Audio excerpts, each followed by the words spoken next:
नमस्कार विद्यार्थी मित्रांनो, मेकॅनिकल मटेरियल या यूट्यूब चॅनलमध्ये आपल्या सगळ्यांचं स्वागत आहे. आजच्या या व्हिडिओमध्ये आपण RTO AMVI मेन्स या एक्झामसाठी सेक्शन ए मधला जो महत्त्वाचा टॉपिक आहे मेकॅनिकल टेक्नॉलॉजी या टॉपिकचं किंवा या विषयाचं जे काय प्रिव्हियस इयर पेपर ॲनालिसिस आहे ते आपण इथं बघणार आहे. आता याच्यामध्ये जर आपण बघितलं तर हा जो काही सब्जेक्ट आहे मेकॅनिकल टेक्नॉलॉजी हा सब्जेक्ट आपल्याला 40 मार्कासाठी आहे. 40 मार्कासाठी म्हणजे या विषयावरचे आपल्याला आपल्या एक्झाम मध्ये 20 क्वेश्चन्स विचारले जातात, प्रत्येकी 2 मार्क असा हा टोटल सब्जेक्ट आहे 40 मार्कासाठी. आता प्रिव्हियस पेपर ॲनालिसिस चालू करण्याआधी आपण या सब्जेक्टचा जो काही सिलेबस आहे त्याचा एक ओव्हरव्ह्यू आपण इथं बघू. आपण याच्यामध्ये जर बघितलं तर सिलेबस काय काय किंवा कोणकोणते पॉईंट्स याच्यामध्ये आहेत बघा. पहिला आहे तो म्हणजे इंजिनिअरिंग मटेरियल्स किंवा त्याला आपण म्हणतो मटेरियल सायन्स. परत त्याच्यानंतर पुढे बघा नॉन चिप फॉर्मिंग प्रोसेस, म्हणजे याच्यामध्ये मॅन्युफॅक्चरिंग करत असताना त्याच्यामध्ये कोणत्याही मेटलच्या चिप्स जनरेट होत नाहीत अशा कोणकोणत्या प्रोसेसेस आहेत ते आपल्याला बघायचं आहे. परत त्याच्यानंतर पुढच्या पॉईंटमध्ये जर आपण बघितलं तर बघा चिप फॉर्मिंग प्रोसेसेस. आता याच्यामध्ये त्यांनी चिप फॉर्मिंग प्रोसेसेस किंवा चिप फॉर्मिंग प्रोसेस म्हणजे काय, तर आपण मॅन्युफॅक्चरिंग करत असताना त्याच्यामध्ये मेटलच्या चिप्स जनरेट होतात अशा कोणकोणत्या प्रोसेसेस आहेत किंवा त्याच्यामध्ये त्यांनी काही ऑपरेशन्स आपल्याला इथं दिलेत सिलेबसमध्ये बघा. टर्निंग ऑपरेशन आहे, त्याच्यानंतर ड्रिलिंग, मिलिंग, बोरिंग किंवा ब्रोचिंग असे वेगवेगळे ऑपरेशन्स त्यांनी आपल्याला दिलेत. आता हा जो काही पॉइंट आहे चिप फॉर्मिंग प्रोसेस हा महत्वाचा पॉइंट आहे. आता याच्यामध्ये त्यांनी फक्त आपल्याला ऑपरेशन्स दिलेत, पण याच्या व्यतिरिक्तही या पॉइंटवरती क्वेश्चन्स आपल्या एक्झामला विचारलेत. तो जो काही हिडन सिलेबस आहे तो पण आपण व्यवस्थित अनालिसिस करताना किंवा जे काय अनालिसिस आहे टॉपिक वाईज अनालिसिस त्याच्यामध्ये कोणकोणता हिडन सिलेबस आहे ते पॉइंट्स आपण इथं बघूयात. ठीक आहे. परत त्याच्यानंतर पुढे बघा फिनिशिंग अँड सुपर फिनिशिंग. पुढचा पॉइंट आहे गिअर प्रोडक्शन्स. त्याच्यानंतर वेगवेगळ्या मशीनचा आपल्याला इथं स्टडी करायचा आहे, त्या म्हणजे NC, CNC and non conventional machining methods. याच्याविषयीचा पण जो काही सिलेबस आहे तो आपण इथं अनालिसिस मध्ये बघणार आहे. तर आता बघा याच्यामध्ये 2017, 2013 आणि 2011च्या ज्या काही एक्झाम झाल्या होत्या त्याच्यामध्ये मेकॅनिकल टेक्नॉलॉजी या सब्जेक्टमध्ये त्याचे जे काही टॉपिक्स आहेत त्या कोणत्या टॉपिकवर किती मार्कचे क्वेश्चन्स आले होते किंवा किती क्वेश्चन्स आपल्या एक्झामला आले होते त्याचा अनालिसिस इथं दिलेला आहे. याच्यामध्ये आता बघा पहिला टॉपिक जर आपण इथं घेतला तर पहिला टॉपिक आहे इंजिनिअरिंग मटेरियल्स किंवा त्यालाच आपण काय म्हणतोय मटेरियल सायन्स. आता हा जर टॉपिक आपण इथं बघायचा झाला तर याच्यामध्ये सगळ्यात महत्वाचा आणि पहिला पॉइंट त्या पॉइंटवरती क्वेश्चन्स विचारले जातात तो पॉइंट म्हणजे क्रिस्टल स्ट्रक्चर. आता याच्यामध्ये काय काय येतात FCC, BCC. आता याच्यावरती कोणत्या पॉइंटवरती क्वेश्चन विचारले जाऊ शकतात तर FCC किंवा BCC चे ॲटॉमिक पॅकिंग फॅक्टर्स काय आहे याच्यावरती क्वेश्चन विचारला जाऊ शकतो. आता पुढे जर आपण बघितलं तर त्याच्यामध्ये FE3C याला आपण काय म्हणतो आयर्न इक्विलिब्रियम डायग्राम किंवा आयर्न कार्बन डायग्राम. आता याच्यामध्ये जर आपण बघितलं तर त्याच्यामध्ये युटेक्टिक, युटेक्टॉइड असे पॉइंट्स आहेत. ठीक आहे, त्याच्यावरती क्वेश्चन विचारला जाऊ शकतो. परत त्याच्यानंतर पुढचा पॉइंट याच्यामध्ये म्हणजे टाइप्स ऑफ स्टील, त्याच्यानंतर टाइप्स ऑफ कास्ट आयर्न किंवा effect of alloying element on iron and still किंवा त्याच्यानंतर नॉन फेरस अलॉयज कोणकोणते आहेत त्याच्यावरती पण क्वेश्चन विचारला जाऊ शकतो. ठीक आहे, इथे जर आपण बघितलं तर प्रत्येक इयरला याच्यावरती 1 ते 2 क्वेश्चन्स विचारलेत. आता पुढचा टॉपिक कोणता आहे बघा, पुढचा टॉपिक आहे नॉन चिप फॉर्मिंग प्रोसेसेस. आपण आता पाठीमागं बघितलं नॉन चिप फॉर्मिंग म्हणजे काय, तर आपण मशीनिंग करताना किंवा एखादा प्रोडक्ट मॅन्युफॅक्चरिंग करत असताना त्याच्यामध्ये कोणत्याही प्रकारच्या चिप्स जनरेट होत नाहीत अशा प्रोसेसला आपण नॉन चिप फॉर्मिंग प्रोसेस म्हणतो.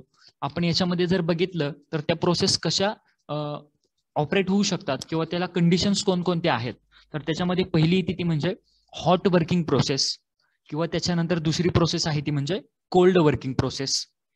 यामध्ये जर आपण बघितलं बेसिकली तर याच्यामध्ये रोलिंग ऑपरेशन आहेत, त्याच्यानंतर फॉर्मिंग ऑपरेशन आहेत, एक्सट्रुजन ऑपरेशन आहे किंवा त्याच्यानंतर वायर ड्रॉइंग आहे किंवा त्यालाच आपण ट्यूब ड्रॉइंग म्हणू शकतो. ठीक आहे, अशा वेगवेगळ्या प्रोसेसेस याच्यामध्ये आहेत नॉन चिप फॉर्मिंग प्रोसेसमध्ये. आणि याचं जर आपण थोडं डिटेलमध्ये अनालिसिस करायचं म्हणलं नॉन चिप फॉर्मिंग प्रोसेसेसचं, तर याच्यामध्ये 2013ला आणि 2017ला जे काही क्वेश्चन्स विचारलेत ते क्वेश्चन्स जास्त करून एक्सट्रुजन या प्रोसेसवरती किंवा एक्सट्रुजन हे काय नॉन चिप फॉर्मिंग प्रोसेस आहे याच्यावरती क्वेश्चन्स विचारलेले आहेत. इथं बघा 2017ला 2 क्वेश्चन आहेत आणि 2013ला 2 क्वेश्चन्स याच्यामध्ये विचारलेत. ठीक आहे. आता हा जो काही मेकॅनिकल टेक्नॉलॉजी आहे याच्यामधला सगळ्यात महत्वाचा पॉइंट येतो तो म्हणजे चिप फॉर्मिंग प्रोसेस. याच्यावरती सगळ्यात जास्त क्वेश्चन्स किंवा सगळ्यात जास्त मार्क्ससाठी आपण आपल्याला हा पॉइंट तिथे एक्झाम मध्ये विचारला जातो. आता याच्यामध्ये सिलेबसमध्ये आपल्याला त्यांनी फक्त ऑपरेशन सांगितलेत. पहिलं टर्निंग ऑपरेशन आहे, त्याच्यानंतर drilling operation, milling operation, boring आणि ब्रोचिंग ऑपरेशन. आता याच्या व्यतिरिक्तही या पॉइंटवरती किंवा या टॉपिकवरती कोणकोणत्या पॉइंट्सवरती आपल्याला क्वेश्चन्स विचारले जाऊ शकतात. तर इथं बघा टूल्स आहेत. ठीक आहे. त्याच्यानंतर टूल लाईफ आहे, त्याच्यानंतर ऑर्थोगोनल कटिंग आहे, ऑब्लिक कटिंग आहे, शेपिंग किंवा चिप्स, असे वेगवेगळे पॉइंट्स आपल्याला इथं बघायला मिळतात. आता याच्यामध्ये टर्निंग ऑपरेशन करत असताना आपण तिथं कोणतं टूल यूज करतो, तर single point cutting tool use करतो. ठीक आहे. आता त्या सिंगल पॉइंट कटिंग टूल्सचे वेगवेगळे अँगल्स आहेत, त्या अँगलवरती आपल्याला क्वेश्चन विचारला जाऊ शकतो. परत त्याच्यानंतर पुढचा पॉइंट आहे तो म्हणजे ऑर्थोगोनल कटिंग काय आहे, त्याच्यानंतर ऑब्लिक कटिंग काय आहे, त्याच्यामध्ये आपण जे काही सिंगल पॉइंट कटिंग टूल किंवा त्या प्रोसेसमध्ये आपण जे काही टूल यूज करतो त्याची पोझिशन कशी आहे ऑर्थोगोनल मध्ये किंवा ऑब्लिक मध्ये, त्याच्यावरती क्वेश्चन येऊ शकतो. परत पुढे जर आपण बघितलं तर चिप्स आहेत. ठीक आहे. त्याच्यामध्ये टाइप्स ऑफ चिप्स, कोणकोणते टाइप्स आहेत याच्यावरती पण क्वेश्चन आपल्याला विचारला जाऊ शकतो. ठीक आहे. आता पुढे त्याच्यानंतर ऑपरेशन्स कोणकोणते आहेत बघा. टर्निंग ऑपरेशन आहे. आता हे टर्निंग ऑपरेशन आहे, टर्निंग ऑपरेशन परफॉर्म करत असताना आपण त्या टर्निंग ऑपरेशनसाठी कोणती मशीन यूज करतो, तर त्याच्यासाठी आपण लेथ मशीन यूज करतो. ठीक आहे. आता त्या लेथ मशीनवरती टर्निंग व्यतिरिक्त आपण कोणकोणत्या ऑपरेशन्स परफॉर्म करू शकतो हे आपल्याला तिथे माहिती पाहिजे. किंवा त्याच्यानंतर जनरली लेथ मशीन आपण कोणती यूज करतो, तर इंजिन किंवा सेंटर लेथ मशीन यूज करतो. त्याच्यासाठी त्या मशीनचे पार्ट्स कोणकोणते आहेत, जसं की बेस आहे, बेड आहे, त्याच्यानंतर हेड स्टॉक, टेल स्टॉक, याच्याबद्दलची जी काही बेसिक इन्फॉर्मेशन आहे ती आपल्याला माहिती पाहिजे या टर्निंग ऑपरेशन मध्ये.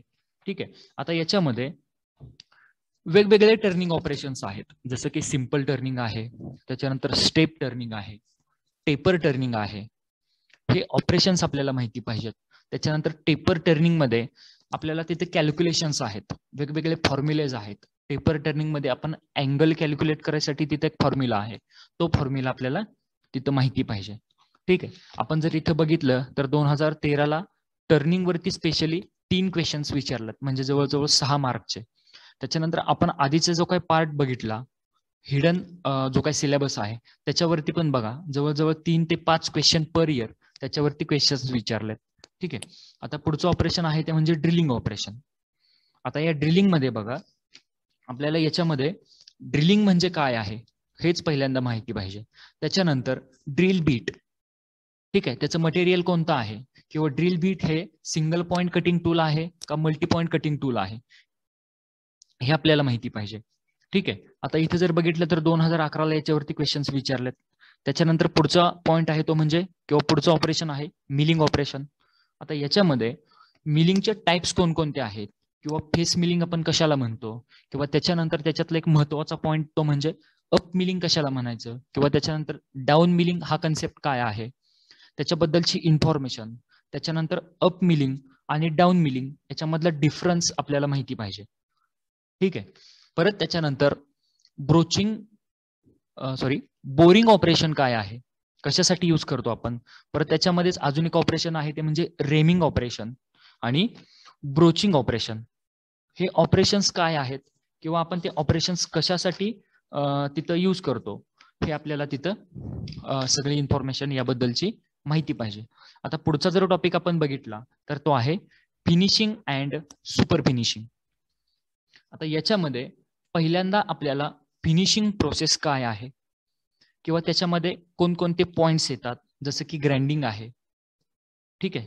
किंवा ग्राइंडिंगचे कोणकोणते टाइप्स आहेत, याच्यामध्ये ते जे काही ग्राइंडिंगचं टूल आहे ते टूल बनवण्यासाठी आपण कोणकोणते मटेरियल्स तिथं यूज करतो, कोणकोणते बाइंडर्स यूज करतो, किंवा त्या मटेरियल्सच्या प्रॉपर्टीज काय आहेत हे आपल्याला तिथं त्याच्याबद्दलची माहिती किंवा त्याच्याबद्दलच्या त्या सगळ्या प्रॉपर्टीज माहिती पाहिजेत. ठीक आहे. आता याच्यामध्ये वेगवेगळ्या टर्म्स येतात ग्राइंडिंग मध्ये, जसं की लीडिंग आहे, ग्लेझिंग आहे. ठीक आहे. त्याच्यानंतर स्पेसिफिकेशन ऑफ ग्राइंडिंग व्हील, हे सगळं फिनिशिंग मध्ये माहिती पाहिजे. त्याच्यानंतर आपण सुपर फिनिशिंग मध्ये जर बघितलं तर त्याच्यामध्ये पण वेगवेगळ्या टर्म्स आहेत, वेगवेगळे पॉइंट्स आहेत, जसं की लॅपिंग आहे, त्याच्यानंतर मायक्रो फिनिशिंग प्रोसेस आहे. असे वेगवेगळे पॉइंट्स आहेत, ते सुपर फिनिशिंग मध्ये माहिती पाहिजेत. याच्यामध्ये जर आपण बघितलं तर पर इयर 2 ते 3 क्वेश्चन्स आपल्याला इथं विचारलेले आहेत. ठीक आहे. परत त्याच्यानंतर पुढचा पॉइंट येतो तो म्हणजे गिअर प्रोडक्शन अँड गिअर. आता याच्यामध्ये वेगवेगळे गिअर्स आपल्याला माहिती पाहिजेत. गिअर्स कशासाठी यूज करतो, त्याचा यूज काय आहे, किंवा गिअर मॅन्युफॅक्चरिंगसाठी आपण कोणकोणतं मटेरियल यूज करतो, त्याची मॅन्युफॅक्चरिंग प्रोसेस कशी आहे, ते मॅन्युफॅक्चरिंग प्रोसेससाठी आपण कोणकोणत्या मशीन्स यूज करतो. ठीक आहे. त्याच्यामध्ये इंटरनल गिअर आपण कोणत्या मशीननं बनवतो, एक्सटर्नल गिअर आपण कोणत्या मशीननं बनवू शकतो, हे सगळं याच्याबद्दलची इन्फॉर्मेशन आपल्याला तिथं माहिती पाहिजे. ठीक आहे. आता याच्यामध्ये पुढं बघा, गिअरमध्ये जर आपण बघितलं तर कोणकोणते गिअर आहेत, जसं की बिवेल गिअर आहे, त्याच्यानंतर स्पर गिअर आहे, हेलिकल गिअर आहे, डबल हेलिकल गिअर आहे. आता याच्यामध्ये जर आपण बघितलं तर हेलिकल गिअर असताना आपण डबल हेलिकल गिअर का मॅन्युफॅक्चर केला. ठीक आहे. त्याच्यामध्ये हेलिकल गिअरमध्ये कोणकोणते ड्रॉबॅक्स आहेत, त्याच्यामुळे आपण डबल हेलिकल गिअर मॅन्युफॅक्चर केला. असे जे काही बेसिक क्वेश्चन्स आहेत ते आपल्याला याच्यामध्ये माहिती पाहिजेत. आता पुढचा पॉईंट जर आपण बघितला, NC, CNC and non conventional machining methods. याच्यामध्ये सुरुवातीलाच आपल्याला एनसी आणि सीएनसी याच्यामधला फरक माहिती पाहिजे. ठीक आहे. परत त्याच्यानंतर सगळ्यात महत्वाचं म्हणजे याच्यामध्ये एनसी आणि सीएनसी मशीनचं जे काही क्लासिफिकेशन आहे ते क्लासिफिकेशन याच्यामध्ये महत्वाचं आहे. ठीक आहे. तसंच नॉन कन्व्हेन्शनल मशीन मेथड ज्या काय आहेत त्याच्यामध्ये त्या मशीनचं वर्किंग प्रिन्सिपल. ठीक आहे. नॉन कन्व्हेन्शनल मशीन मॅन्युफॅक्चरिंग करायची गरज काय पडली, ही एक बेसिक इन्फॉर्मेशन आपल्याला माहिती पाहिजे. त्याच्यानंतर नॉन कन्व्हेन्शनल मशीनचं क्लासिफिकेशन आपल्याला माहिती पाहिजे, त्याच्यावरती क्वेश्चन्स विचारले जातात. नॉन कन्व्हेन्शनल मशीनचं क्लासिफिकेशन असेल किंवा एनसी आणि सीएनसी मशीनचं क्लासिफिकेशन असेल. ठीक आहे. याच्यामध्ये जर आपण बघितलं तर NC, CNC and non conventional machining method ज्या काय आहेत त्याचे जे काही ऍडव्हान्टेजेस आहेत किंवा त्याचे जे काही डिसएडव्हान्टेजेस आहेत ते आपल्याला इथं माहिती पाहिजेत. इथं बघा, पर इयरला याच्यावरती क्वेश्चन्स विचारलेत. ठीक आहे. आता त्याच्यानंतर शेवटचा महत्वाचा पॉइंट येतो तो म्हणजे मिसलेनियस कोड किंवा त्याचे कलर्स. ठीक आहे. आता हे मिसलेनियस कोड काय आहेत तर त्याच्यामध्ये एम कोड्स येतात, जी कोड्स येतात. ते जे काही M codes and G codes आहेत ते महत्वाचे आहेत, त्याच्यावरती क्वेश्चन्स विचारतात. जसं की याच्यामध्ये आपण म्हणू शकतो जी कोड्समध्ये G00, G01, G030, 02, G30 असे वेगवेगळे कोड्स जी कोड मध्ये आहेत. एम कोड्सचा जर आपण विचार केला तर सिमिलर कोड त्याच्यामध्ये पण आहेत, M01, M02. ठीक आहे. असे जे काही वेगवेगळे कोड्स आहेत ते कोड्स आपल्याला याच्यामध्ये माहिती पाहिजेत. त्याच्यानंतर आता इथं वेगवेगळ्या पॉइंट्स वरती क्वेश्चन्स विचारलेत, क्रँक अँड स्लॉटेड, त्याच्यानंतर गिअर मॉड्यूल, केमिकल मशीनिंग. ठीक आहे. असे वेगवेगळे पॉइंट्स याच्यामध्ये आहेत, त्याच्यावरती पण आपल्याला थोडं त्याचा स्टडी करावा लागेल. आता हा जो काही सिलेबस आहे याच्या व्यतिरिक्तही 1-2 पॉइंट्स वरती याच्यावरती क्वेश्चन्स विचारले जाऊ शकतात मेकॅनिकल टेक्नॉलॉजीमध्ये, ते म्हणजे कास्टिंग आणि वेल्डिंग. याची बेसिक जी इन्फॉर्मेशन आहे, कास्टिंग म्हणजे काय किंवा वेल्डिंग म्हणजे काय, आपण कशासाठी वेल्डिंग यूज करतो किंवा कास्टिंग कशासाठी यूज करतो, हे जे काही बेसिक क्वेश्चन्स आहेत किंवा बेसिक इन्फॉर्मेशन आहे ती आपल्याला इथं माहिती पाहिजे. आपण आता इथं जो काही याचा मेकॅनिकल टेक्नॉलॉजीचा सिलेबस आहे तो सिलेबस पूर्णपणे इथं त्याचं अनालिसिस बघितलं. आता याच्यामध्ये सगळ्यात महत्वाचे जर पॉइंट्स कोणकोणते आहेत ते जर आपण बघितलं तर ते आहेत चीप फॉर्मिंग प्रोसेस, त्याच्यानंतर फिनिशिंग अँड नॉन फिनिशिंग, आणि NC, CNC and non conventional machining method. म्हणजे आतापर्यंत या पॉइंट वरती सगळ्यात जास्त क्वेश्चन आपल्याला इथं आले आहेत. हा जो काही मेकॅनिकल टेक्नॉलॉजी हा सब्जेक्ट आहे याचा जो काही सिलेबस आहे तो थोडा लेंदी आहे, पण याच्यामध्ये टोटली आपल्याला थेरॉटिकल पॉइंट्स आहेत. ठीक आहे. तर बघा, हा जो काही सब्जेक्ट आहे तो सेक्शन ए मध्ये महत्वाचा आहे. हा सब्जेक्ट जवळजवळ इथं आपल्याला 40 मार्कासाठी विचारला जातो. ठीक आहे, थँक्यू.